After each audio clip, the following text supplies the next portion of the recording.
안녕하세요. 안녕하세요. 하트 사랑합니다. 사랑합니다. I love you, you love me. 뿅뿅뿅. 구독, 좋아요는 기본입니다. 눌러주세요. 네, 오늘의 주제는 어떤 걸 말씀하시겠습니까? 네, 오늘의 주제는 늦은 시간에 아주 잘 어울리는 정치와 또 역사, 또 사람들의 그 뭐랄까 관심사가 많은 부분이죠. 네. 요즘 뭐가 관심 있죠? 정치. 일단 최근에는 이제 총선이 다가오고 있잖아요. 그렇기 때문에 그 또 민주주의의 꽃은 또 투표잖아요. 투표. 투표가 다가오면은 많은 또 그 정당들에서 이제 각기 다른 그 공약들을 내세우고 그 공약들을 이제 저희는 듣고 또 이제 투표권을 이제 그 저희가 이제 실시를 하는 거죠. 이제 보통 투표 잘 하시나요? 어떻게 뭐 총선이나 뭐 지방선거 투표 투표 날은 그러면 저기 쉬는 날 투표 날은 쉬는 날. 저는 쉬는 날도 별로 없어서. 그렇죠. 쉬지 않으시죠. 저희가 다 알고 있습니다. 또 에너지 테라피를 하셔야 되기 때문에. 네, 좋습니다. 뭐 투표를 관심 있게 그 실시를 하시든 또 뭐 그 개인의 그 자유니까 또 다른 이제 총선 말고 또 이슈가 되는 부분이 맞아요. 그 검찰 개혁에 대해서 지금 많은 또 공방들이 오고 가고 있습니다. 지금 서로가 이제 뭐 내세우는 부분들이 많이 있죠. 다 제가 봤을 때는 각자의 그 총선을 대비하는 부분도 충분히 입장이 있다고 보고 있고 되게 그런 부분들을 유리하게 이끌어 가기 위해서 각기 이제 그 신문 기사도 내고 그런 부분들이 있는데 일단 그런 부분들에 대해서 주한님이 좀 짧게 한 말씀 해주시죠. 검찰 개혁이요? 네, 검찰 개혁을 주한님의 그 개인적으로 좀 바라보는 입장을 어찌됐든 법으로 두 가지가 통과가 됐잖아요. 네. 공수처법 통과됐고, 네. 검경 뭐 수사권 조정 그 법도 통과가 돼서, 네네. 1차적으로는 어느 정도의 계약의 시작은 됐다고 보고, 네. 근데 이제 그 검찰 안에 내부에서 네네. 또 바뀌어야지 그 꼭 법으로만 해놓는다고 해서 개혁이 완성되는 건 아니니까. 그렇죠. 지금 아직까지는 그런 의지가 필요하죠. 어떤 굉장히 보수적인 집단이고, 예. 검사는 굉장히 말 그대로 검사 칼을 휘두르는 맞아요. 직업이고, 굉장히 책임감도 있어야 되고, 굉장히 그 검사권이나 이런 기소권을 가지고 있고, 네네. 굉장히 그 힘을 쓰기 위해서 힘을 쓴다고 그러잖아요. 네네.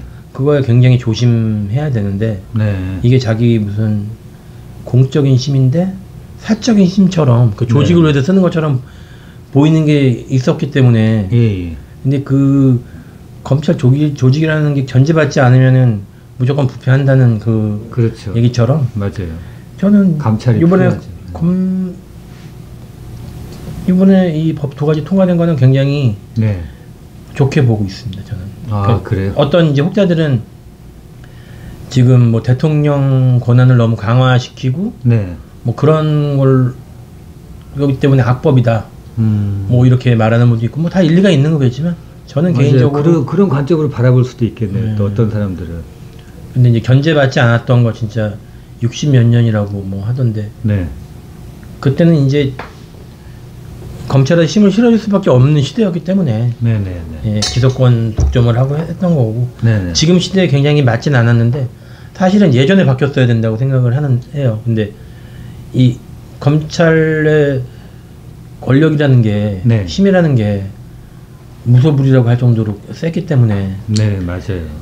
입법부에서도 사실 어떻게 보면 검찰청이라는 게 하나의 행정부의 그냥 기관이잖아요. 그렇죠. 어떻게 보면 그 이제 사법부의 그 집행 기관일 뿐이잖아요. 그렇죠. 근데 거의 뭐 저희가 삼권 분립할 때 사법부, 예, 예. 입법부, 행정부 예, 그렇게 얘기해요. 예. 근데 한 기관밖에 안 되는 어떤 기관인데 검찰청이라는 건 네, 맞아요. 대통령이랑 맞짱 뜨는 것 같은 느낌이 들 정도로 그 선출되지 않은 권력인데 어찌됐든 네, 맞아요. 선출된 권력이라고 하면은 뭐 당연히 대통령이 있을 거고 뭐 국회의원 뭐 있잖아요. 네, 네. 지금 뭐 지방자치제가 됐으니까 뭐 단체장들. 근데 선출되지 않은 권력이 선출된 권력을 무시하고 그 검찰권 남용을 했다고 저는 느꼈던 게 뭐 물론 조국 뭐 전 장관이 뭐 완전히 깨끗한 사람은 아니겠죠. 근데 너무 무리하게 수사를 했다는 느낌이 있고 네. 똑같은 부분에 나경원 원내대표 전 원내대표 같은 경우는 지금까지도 지금 수사를 안 하고 있잖아요. 그렇죠. 그러니까 맞아요. 이제 직권 남용도 무섭지만 직무유기도 무서운 거라고 생각해요. 맞아요. 그리고 기소하지 않을 수 있다는 게 오히려 검찰의 힘이라고 그러더라고요. 오히려 그 기소를 하기 위해서 수사를 많이 하는 것도 무섭지만 어떻게 보면은 그걸 안 할 내가 수 있는 봐줄 수 있는 안 할 수도 있는 권리가 있다. 권한을 가지고 있다는 거죠. 그랬을 때 그걸 견제할 수 있는 게 네네. 뭐 공수처 같은 데서 그런 것도 이제 직권 남용 뭐 직무유기 같은 것도 네. 어느 정도 감시를 할 수 있는 기관이 되니까 네네네. 뭐 우리 뭐 시민은 검찰도 검찰은 여태까지 솔직히 없었잖아요. 맞아요. 견제받지 못했잖아요. 네. 예를 들어 뭐 국세청도 무섭다고 뭐 세무조사 들어오면 무섭다고는 하지만 그렇죠. 네. 국세청 또한도 감사원에서 조사를 할 수 있잖아요. 감사를 할 수 있는 거고. 네. 근데 검찰은 못 한단 말이에요. 맞아요. 기소권 가지고 있는. 그래서 요번에 아무튼 그 첫발을 내딛었는데 그 뭐 중간 간부들이나 뭐 굉장히 여태까지 그 핵심 네네. 중앙지법이나 뭐 이런 데 있었던 핵심 검사들은 많이 반발을 하고 네. 그리고 지금 아직까지는 과도기적인 시기 같긴 한데 네. 추미애 지금 장관이 예예. 우리가 생각했던 것보다 이상으로 막 과감하게 과감하게. 어떤 인사권 행사를 하는데 네. 사실은 좀 저렇게까지 할까라고 생각도 했어요. 왜냐면 이제 말씀하신 것처럼 네네. 총선철이 다가오는데 그렇죠. 그게 어떻게 보면은 몇 달 안 남았습니다. 예, 그거를 살아있는 정권을 수사하는 거에 대해서 그거를 막기 위해서 하는 인사처럼 보일 수가 있다는 부담감이 있기 때문에 네네. 사실은 그렇게까지 인사를 과감하게 할까라는 생각을 했는데 네. 역시 추미애는 추미애다. 원래 예전부터 굉장히 과감했고 불도저 같고 네. 한번 자기가 옳다고 하면은 절대 꺾이는 스타일이 아니었잖아요. 맞아요. 네. 그런 게 있었죠. 네, 추미애 장관은 옛날부터 예. 그런 뭐 여성이지만 뭐 여성 남성이 뭐 차이가 있을 건 없겠지만 네, 그래도 네. 우리 흔히 법무부 장관 뭐 남성이 많이 했잖아요. 네. 그리고 좀 여성 느낌은 부드러운 카리스마 뭐 이런 느낌만 그러면은 그렇죠. 추미애는 그런 것도 아닌 것 같아요. 남자보다 더 대장부 같고. 네. 그래서 이제 검찰 이번에 이게 완성해 가는 거 같고 이번에 조국 사태 일어나면서 많이 불안했고. 네네. 물론 죄를 졌으면은 벌을 받았고 네. 기소를 돼서 재판 받는 게 맞지만 네. 그 경찰 개혁을 막으려고 검찰에서 너무 무리하게 했다라는 거는 뭐 아니라고 하는 분도 있겠지만 네. 대부분 70% 이상은 국민들이 받아봤을 땐 좀 너무 무리하게 네. 압수수색부터 해가지고 네. 그 죄가 사실은 그게 그러니까 무죄가 아니라 유죄로 판결이 나더라도 네. 그 형량이 그렇게 많은 형량이 되는 게 아니거든요. 그렇죠. 보통 벌금 아니면은 맞아요. 1년 이하 보통 정도밖에 그래요. 안 되는 범죄라고 하면은 범죄를 그게 물론 이제 재판이 끝나진 않았기 때문에 네. 아직 뭐 불법이었는지 아닌지 뭐 판결은 되지 않았지만 네. 그게 불법이라고 하더라도 우리가 죄의 크기가 있잖아요. 그렇죠. 그거에 비해서 너무 과도하게 수사한 거 아닌가. 네. 이런 거에 이제 조정을 하기 위해서 예. 검찰 개혁이 이 맞물리면서 네네. 어떻게 보면은 윤석열 검찰총장 같은 경우는 어떤 과감하게 그 개혁을 어느 정도 선에서 막으려고 했던 것 같은데 그렇죠. 그게 오히려 빌미가 됐다고 생각을 해요. 네. 여지를 주지 않았나 싶어요. 국민들도 그래가지고 뭐 집회도 나오고 하면서 검찰 개혁을 많이 요구했고 네. 그러면서 이 공수처법이나 검경 수사권 조정법이나 네네. 이런 게 통과될 수 있는 여지가 있었다. 네. 그래서 저는 윤석열이 원래 검찰주의자잖아요. 네. 그리고 조직을 사랑하고 네. 검찰 조직을 사랑하고. 근데 어떻게 보면 엑스맨이었다. 아, 엑스맨이었다. 어떻게 보면. 아, 이거 개인적인 생각이시네요. 네, 개인적인 생각이죠. 아, 엑스맨. 어떻게 보면은 검찰 조직을 거기 입장에서는 살리고 네. 어느 정도 검찰 개혁은 뭐 시대의 흐름이니까 완전히 네. 막을 수는 없지만 최대한 어느 정도 선에서 검찰 네. 권한을 가지고 있으려고 이런 소사를 하고 막으려고 했던 건데 네. 오히려 이런 일련의 행동이 네. 더 국민들한테 반감을 사게 하고 네. 완전히 이렇게 100% 다 통과될 수 있게 만든 여지를 줬기 때문에 네. 엑스맨이 아닌가. 아. 이것까지 생각하진 않았겠죠. 네, 그러네요, 진짜. 네. 그러면은 이제 좀 요건 다른 얘기일 수도 있는데 네. 최근에 그 안철수 대표가 이제 예. 그 미국에서 이제 오셨죠. 저기를 했잖아요. 예. 그런 거는 또 어떤 관점으로 바라보는지 좀. 예. 저는 안철수 전 대표 같은 경우는 예. 이제 완전 예. 현실 정치인이 다 됐구나. 아. 예전에는 그 어떤 퍼포먼스나 네. 저기서 퍼포먼스 있잖아요. 그렇죠, 맞아요. 그런 것도 굉장히 어설펐고 그리고 어느 정도는 좀 때가 안 묻은다는 느낌에 그래도 때는 좀 덜 묻었네라는 느낌은 좀 있었거든요. 그렇죠. 근데 이번엔 공항에서 막 큰절하고 막 그런 모습 보면서 네, 현충사 한번 가고 가고 뭐 5.18 무기 참배하고 그렇죠. 뭐 사죄한다 그러고 뭐 무릎 꿇고 막 이런 게 예. 사실은 진정성에서 했을 수도 있겠지만 제가 봤을 때는 되게 네네.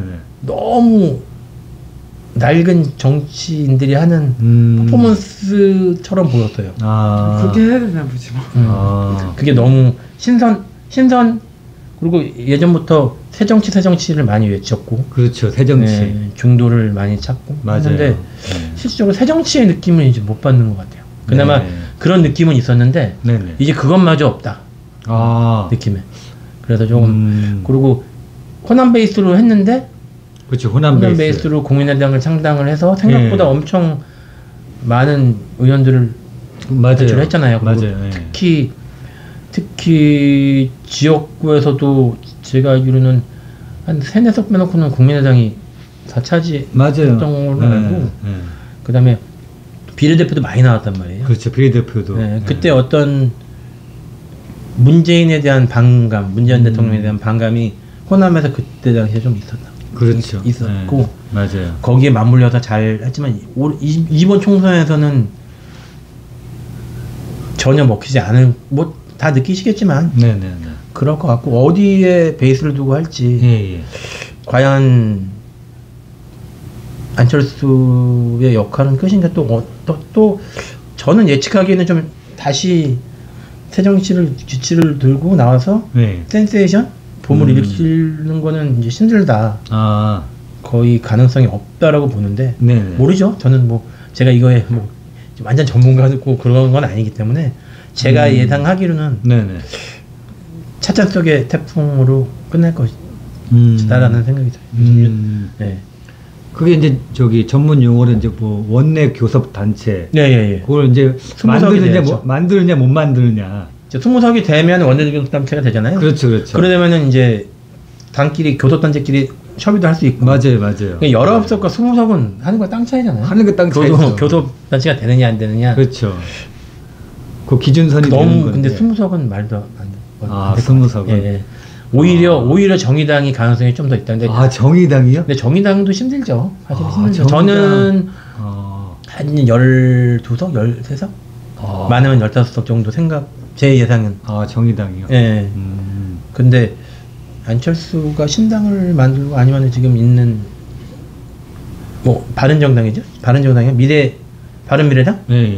거기에서 뭐 당대표로 다시 하고 해서 조직적으로 다시 총선을 준비한다고 하더라도 20석을 넘기는 20석은 10석도 안 될 것 같아요. 제 생각에. 20석은 쉽지 않을 것이다. 예. 라는 이제 조심스러운 전망을 내놓으셨습니다, 지금.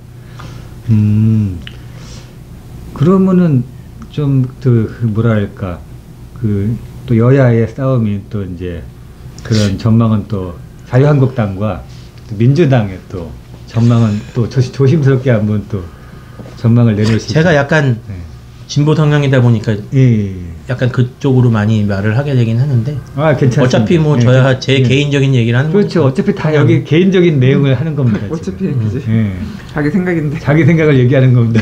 TK 지역은 어쩔 수 없이 네네. 한국당이 당연히 먹을 거죠. PK가 문제잖아요. 맞아요. 근데 PK도 이제 쉽지 않다. 민주당이 작년 총선 때는 그래도 많이 의석이 생각보다 많이 제가 한 5석인가? 그래도 가져왔었단 말이에요. 문재인 대통령도. 맞아요.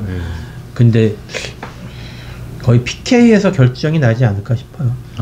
그리고 이제 여당 쪽에서는 원래 소속권이 강하잖아요. 맞아요. 그러니까 인천 같은 경우는 조금 비등비등했었고 강원도도 그렇고 충청도 강원 충청 결국에는 뭐 호남이랑 TK 제외하고는 다 비등비등하고 PK가 살짝 보수 쪽으로 우리가 남이가 뭐 이런 말 그때 그렇죠. 했던 것처럼 거기도 쉽지는 않을 것 같아서 전망은 좀 과반을 민주당이 할 거라고 생각을 했는데 과반을 할 거라고 생각을 했는데 지금은 회의적이에요. 좀 쉽지 않을 것 같고 회의적이다. 그 왜 지금 비례대표 그거를 이제 준 연동형을 했잖아요. 맞아요. 근데 한국당 그게 변수가 또 되는 거죠. 그렇죠. 한국당에서 그 비례 당을 만든다고 하잖아요. 그러면 어쩔 수 없이 솔직히 표가 한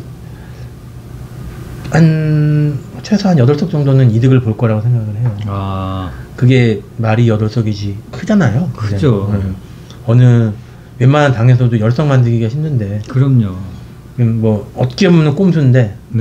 그게 법으로 뭐 불법은 아니니 막을 수 있는 방법은 없고. 그렇죠. 그것도 같이 또 그렇다고 더불어민주당도 같이 비례당을 만들어서 하면은 정치가 장난이냐는 소리가 또 나올 거고. 그렇죠. 그런 얘기 또 나오죠. 이제. 근데 예상은 한 8석에서 10석 정도는 한국당이 이득을 볼 것 같긴 한데 이게 이제 투표했을 때 참 희한하게 신기하다고 할 정도로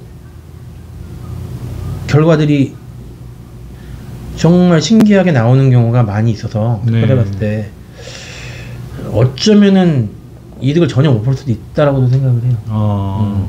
국민들이 어떻게 투표를 할지는 물론 완전 그 콘크리트 지지층이라고 해서 그 자유한국당을 진짜 열렬히 지지하는 사람들은 그렇게 따라가겠지만 그렇지 않은 사람들은 꼼수 썼다는 어떤 느낌에 투표를 과연 그쪽으로 해줄까? 뭐 이런 생각은 그런. 근데 이거는 뭐 답이 없어서요. 저는 맞아요. 저는 예상은 정의당이랑 합치면은 범여권이 과반은 할 것이다라고 생각은 하는데.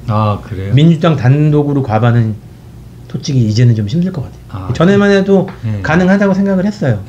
가능하다. 과반까지는 가능하겠지 않겠냐 그랬는데 수도권에서 많이 가져오고 PK에서 조금만 약진하면 충청이랑 강원 뭐 이런 쪽도 그렇죠. 의석이 많은 지역은 아니지만 뭐 충분히 해볼만 하니까. 근데 지금은 쉽지 않다. TK는 완전 다 보수 쪽에서 다 가져갈 것이고 부산 쪽도 쉽지 않을 것 같고 그래서 그렇게 생각하고 있습니다. 그럼 만약에 총선에 그래서 이제 민주당이 과반을 좀 넘긴다고 가정을 하고 그럼 과반을 만약에 넘겼을 경우에는 이제 민주당이 어떠한 또 프로세스가 펼쳐질지 한번 좀 예상해 볼 수 있을까요? 동력이 뭐냐 의석수가 과반이라고 하는 거는 어떤 일반 법안 같은 거를 통과할 수 있는 거잖아요. 그렇죠. 뭔가 헌법도 180석이 되면 이제 헌법 개헌도 할 수 있고. 그렇죠. 개헌도 가능해지는 또 이제 상황이 오잖아요. 이제. 180석은 법 요건을 다 잡아도 180석이 쉽지는 않을 것 같고. 일반 법안 같은 경우는 과반에서 결판은 나니까.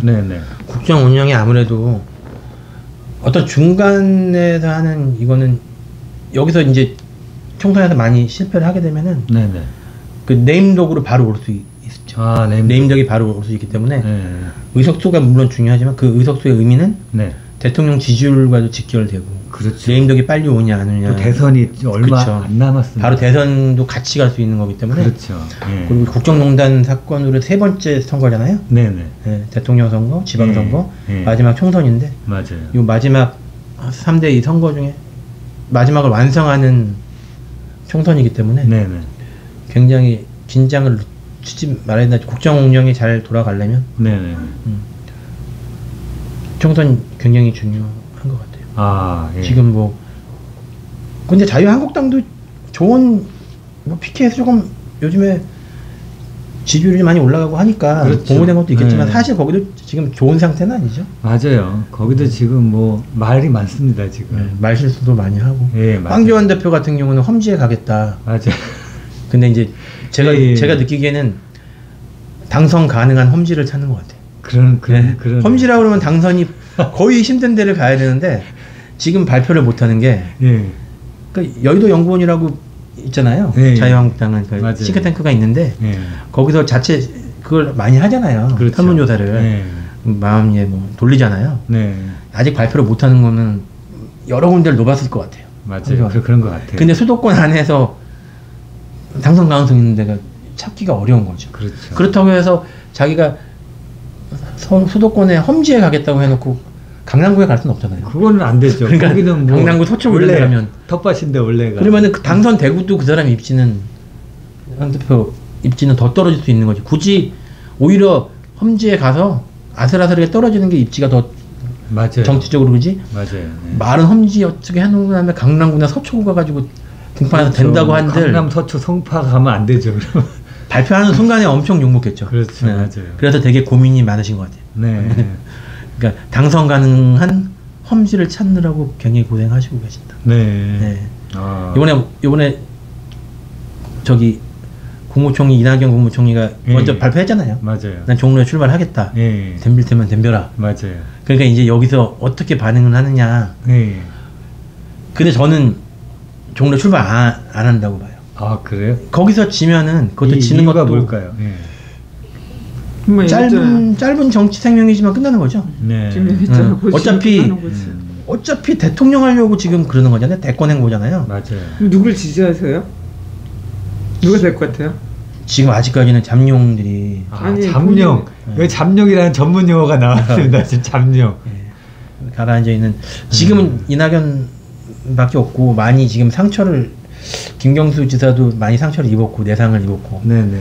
아니, 뭐 이재명 본인 지사도 느낌이 그렇고. 있잖아요. 난 지금으로서는 이낙연. 아 아, 그래요. 그분이 될 것 같아. 근데 지금 판단한다는 거는 진짜 촉으로. 정치는 생물이라고 잠룡. 잠룡이란 말이 되게 중요한 예. 포인트입니다. 이게 잠룡. 떠오르면 용이 돼서 대통령이 되는 거고 잠룡이 잠룡이 되느냐. 예. 아 그 잠자예요? 네. 그 잠자? 저기 잠룡으로만 잠잘 때 잠자. 잠룡으로만 있어야 되는데 괜히 뛰쳐나갔다가 예. 잡용이 되면은 그래서 잠용이여야 되는데 황교안이 잘못 나가서 예. 개망신 나가고 떨어지면 표 차이도 많이 나서 떨어지면 네네네. 말 그대로 잠용이 되는 거잖아요. 잡. 네. 그래서 그 정도의 배짱은 못 된다고 봐요. 아. 공무원 출신들은 네네. 그 선출직 정치를 해보지 않았기 때문에 네. 굉장히 고지식한 게 많고 유동성. 뭐 정치인들은 되게 유연해야 되는 거예요. 현실 정치인들은. 네. 뭐 그런데 그런 게 없고 예전부터 그 의정 같은 거 많이 따지고. 네네네. 그 대통령 시계 했을 때도 대통령 권한대행 찍어가지고 시계까지 만들었잖아요. 아 맞아요. 그게 너무 코미디라고 할까? 예. 굳이 그거를 만들어야 될까? 그리고 그 기차역까지 그 차가 들어와서 내려야 될까? 그렇죠. 예. 그리고 노인 경로 상인가 뭐 그런 데 갔었는데 예. 엘리베이터 타려고 할아버지 할머니 옆에서 걸어서 올라가고 그렇죠. 그 사람은 다 막아놓고 맞아요. 혼자 엘리베이터 타고 내려오고 이런 게 국민들과 공감을 하지 못한다. 네. 의전도 중요하죠. 예. 국무총리 그 사람이 좋아서가 아니라 그런 국무총리나 대통령이 됐을 때 의전을 잘해주고 띄워주고 우리가 존경해주고 해야 나라의 위상도 사는 거잖아요. 그래서 해외 나가면 특히나 더 신경을 써야 되는 게 의전인데 네네. 의전도 중요하지만 국민들과 공감 능력이 더 중요하다. 네네. 근데 그런 부분이 좀 많이 떨어지시는 것 같아서. 원래 그 당대표 나오기 전에요. 예, 예. 제가 알기로는 한 6개월 정도를 예, 예. 그분이 저기 장로님이세요, 교회. 아, 교회 장로님. 장로님이시고, 네네. 그 신학대학도 대학원까지 나온 걸로 알아요. 신학대학교 대학원. 대학원까지 정확히 보면 대학은 예, 예. 나와서 예, 예. 목사 안수까지 받을 수 있는데 안 받은 거는 이제 전도사 거기까지만 하고 네. 안수까지는 안 받았는데 그때 당시에 전국을 돌아다니면서 간증을 했어요. 아, 전국. 네, 전국을 돌아다니면서 한 제가 알기로는 하루에 막 2군데도 간증하고 다니고 그럴 정도로. 네. 근데 혹자들은 다 그랬거든요. 많은 사람들은 이게 정치 행보를 하는 거다. 아, 정치행보다. 6개월 동안 그렇게 하고 다닌 거예요. 아, 믿음 피고 그리고 어떤 종교 장로기도 하니까 그걸 또 통해서 보수 기독교의 바탕을 좀 쌓아놓으려고 했던 행보를 했었고요. 네네. 지금 준비를 나름 되게 많이 하신 거예요. 네. 근데 막상 시작을 하니까 스텝이 꼬이기 시작하니까 현실 정치인들 지금 국회의원 막 3선 4선 한 사람들 얼마나 여유입니까? 아, 그렇죠. 황교안 그 대표 머리 위에 있는데 그 사람 따라서 충성하고 그럴 국회의원이 몇 명 있겠어요? 자기 네.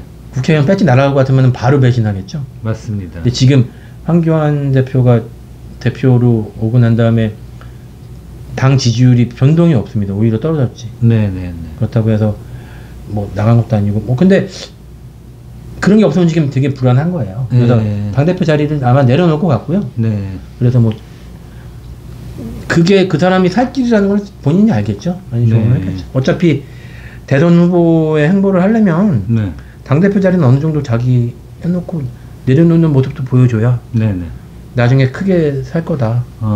근데 아직까지는 이미지가 이 정치의 초년병이나 마찬가지인데 너무 행동은 너무 노예한 느낌이 든다는 게 그냥 단점인 것 같아요. 총선은 아무튼 범여권 개념으로 따졌을 때는 과반수 이상은 할 것 같고 그런 중심점이 잘 돌아가고 있어요. 굉장히 물론 민주당이 다 잘하는 건 아니지만 못하는 부분도 굉장히 많지만 지금 그래도 예전처럼 원래 분열을 많이 했잖아요. 지금 그렇죠. 분열하고 싸우고 이거 많이 했는데 지금 민주당은 그런 거는 최소한 없는 것 같아요. 그래서 좀 유기적으로 잘 돌아가고 또 당대표도 중심 잘 잡아주고 또 이낙연 운영에 딱 시기에 맞춰서 와서 정으로 출마해서 당선되고 하면은 전체적인 뭐 선거 총선 준비는 잘하고 있다. 예전에 비해서는. 잘하고 있다. 예전에는 많이 분열하고 그 공천권 때문에 싸우고 뭐 진짜 맞아요. 꼴보기 싫은 모습 많이 내부 총질하고 막 그랬는데 최소한 구심점 대통령이라는 구심점이 있어서 그런지 예전에 비해서는 물론 뭐 금태섭 의원이나 뭐 반기 들고 했던 것도 있지만 옛날에 비하면 뭐 그거야 뭐 애교죠. 지금은 조직적으로 잘 돌아가고 있다. 그래서 범여권적으로는 봤을 때는 뭐 과반 이상은 무조건 할 것 같다고 생각합니다. 그렇다면 또 이제 조심스러운 전망을 내놓으셨습니다. 뭐 세 달밖에 세 달도 안 남았죠. 이제 세 달도 안 남았죠. 그죠. 4월 15일인가 그러니까 벌써 이제 2월 가까이 되고 있는데요. 지금 금방입니다. 15일이 금방. 벌써 대선이에요? 그때가? 아니 총선. 총선? 제가 예전에 여기 살 때는 투표하러 서울까지 전철 타고 새벽에 가서 하고 오고 막 그랬어요. 그러니까 사실은 제가 지금 그래서 주소지가 또 여기예요. 주소지가 여기로 돼 있어요? 광주로 돼 있어요. 경기도 광주로 돼 있는데 아는 동생이랑 걔네 집에서 많이 좀 생활하고 그래서서 그 이사 가고 난 다음에도 주소지를 그냥 옮겨놨어요. 왜냐면 투표할 때 그때는 가기를 했었기 때문에 투표하러 가는 것도 귀찮고 그래서 그냥 해놨어요. 그냥 투표하기 막상 얼마 전에 해놔서 그랬더니 제가 지금 서울 사니까 여기 와서 투표를 해야 되는 상황이었잖아요. 근데 다행히 사전 투표가 생겨서 꼭 가서 그냥 하면 되더라고요.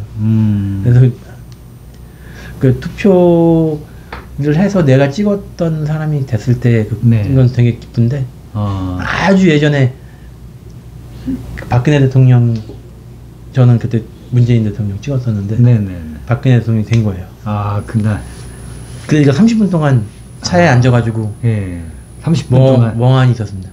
그게 이제 그 멍을 때리는 상황이 왔네요. 출구조사 같은 거 하면은 거의 출구조사가 맞잖아요. 출구조사. 네, 그래서 여기 종합시장 이쪽이었는데 차 하다가 발표 날 것 같아가지고 옆에다 주차해놓고 가만히 앉아서 당연히 될 줄 알았어요. 네네네. 그때 이제 추위가 문재인 대통령 올라가고 박근혜는 이렇게 떨어지고 있는 상황이어서 네네. 골든 크로스가 됐을 거다라고 생각을 했는데 네. 아주 미세하게 졌죠. 아. 그때 생각나고 네. 그 이후로 투표는 열심히 하려고 해요. 네. 특별하게 제가 막 몸이 아프거나 그런 적도 없었. 제가 만 20살 넘어서 투표권 가지고 난 다음부터는 네. 한 번이가 제가 안 했나? 뭐 이유가 있었을 거예요. 그 외에는 다 했던 것 같아요. 아, 관심이 그래요? 없었을 때. 근데 관심이 20대 때는 별로 없었죠. 네네네. 사실 저도 관심을 갖게 된 게 한 네. 30대 넘어서 그래요. 네. 아, 되게 뭐 고대 때부터 정치에 관한 많은 얘기들이 있지만 네. 그 철학자 중에 플라톤이라는 학자가 예, 예. 그런 얘기를 한 게 있어요. 정치에 대해서. 정치를 외면하는 자는 가장 저질스러운 네. 그때 말씀 사람에게 지배를 당한다. 이게 되게 의미 있는 얘기거든요, 이게. 그래서 이제 투표도 저희가 열심히 좀 관심 있게 좀 이렇게 지켜봐야 되는 거고, 또 얼마 안 남았습니다, 이제. 좀 잘 준비해가지고 서로가 이렇게 염원하는 부분들을 잘 이뤘으면 좋겠습니다. 예. 그럼 또 오늘 영상은 여기서 마치는 걸로 하겠습니다. 말하다 보니까 시간이 30분이 넘었네요. 그러니까 저희가 이만큼 그 국내 정치에 대해서 관심을 가지고 있다는 뜻입니다. 이게. 맞습니다. 네. 그러면 구독, 좋아요 눌러주세요. 안녕. 안녕.